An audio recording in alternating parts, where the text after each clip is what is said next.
يا رب العالمين صل على طه الأمين في كل وقت وحين املأ قلبي باليقين ثبتني على هذا الدين الله الله واغفر لي والمؤمنين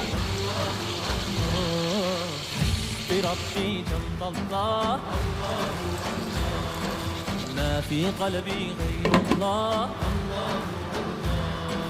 نور محمد صلى الله لا إله إلا الله الله